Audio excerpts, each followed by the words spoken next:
আসসালামু আলাইকুম।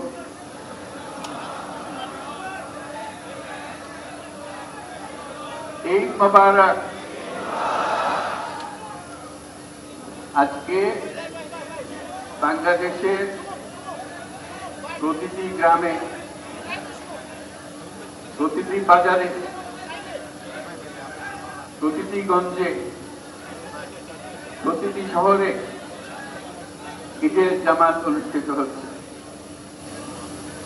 আমরা জাতির পক্ষ থেকে জামাতে যারা যেখানে শরীক হয়েছেন তাদেরকে ঈদ মোবারক জানাচ্ছি। একটু জোরে বলেন, তারা যেন সবাই শুনতে পারে। যারা ঈদের জামাতে শরীক খাবার সুযোগ পান নাই তাদেরকেও আমরা ঈদ মোবারক জানাচ্ছি, সেটাও জোরে ঈদ মোবারক। আমাদের মা বোনেরা, মহিলারা যারা ঘরে আছেন তাদেরকেও আমরা জাতির পক্ষ থেকে ঈদ মোবারক জানাচ্ছি। আমাদের প্রবাসী শ্রমিকরা যারা বিদেশে আছে, সারা বছর কষ্ট করেছেন, আজকে হয়তো ঈদের জামাতে যেতে পারবেন কিংবা যেতে পারবেন না, কিন্তু জাতির পক্ষ থেকে আমরা তাদেরকেও ঈদ মোবারক জানাচ্ছি। যারা বাংলাদেশিরা আছেন পৃথিবীর বিভিন্ন দেশে, জাতির পক্ষ থেকে তাদেরকে আমরা বলে যাইনি, তাদেরকেও আমরা ঈদ মোবারক জানাচ্ছি। যারা হাসপাতালে আছে, রোগী বিভিন্ন কারণে ঈদের জামাতে যেতে পারেন নাই, তাদেরকেও ঈদ মোবারক জানালাম।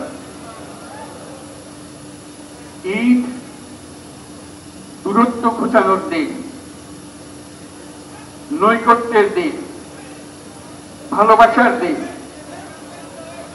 আজকে সেই দিনটা আমরা যেন গভীর ভালোবাসার সঙ্গে উদযাপন করতে পারি, সেই বাক্য, সেই মেসেজ আমরা যেন সবার কাছে পৌঁছে দিতে পারি। আজকে একটা অটুট ঐক্য গড়ে তোলার দিন, এবং আমরা স্থায়ী ভাবে এই ঐক্য গড়ে তুলতে চাই। ঈদের জামাতের এটাই আমাদের কামনা। আজকে মোনাজাত হবে, মোনাজাতে আমরা অবশ্যই যেন স্মরণ করি, আল্লাহর কাছে প্রার্থনা করি আমাদের এই নতুন বাংলাদেশ গড়ার যারা সুযোগ দিয়েছে, যে বীর সন্তানরা আত্মাহুতি দিয়েছে, আল্লাহ যেন তাদের রুহের মাগফিরাত দেন, তাদের শান্তি দেন। আমরা তাদের মোনাজাতে সেটা যেন আমরা অংশ রাখি। আর মোনাজাতে যারা আহত হয়েছে, যারা স্বাভাবিক জীবন থেকে বিচ্যুত হয়ে গেছে, এই দেশের জন্য নিজেদের স্বাভাবিক জীবন ত্যাগ করতে যারা বাধ্য হয়েছে, তাদের স্বাভাবিক জীবন যাপনে ক্ষমতা দেওয়ার জন্য, লোকমুক্তির জন্য আল্লাহর কাছে যেন আমরা প্রার্থনা করি। আজকের দিনে আমরা প্রার্থনা করি যে নৈকট্য আজকের দিনে আমরা শুরু করলাম,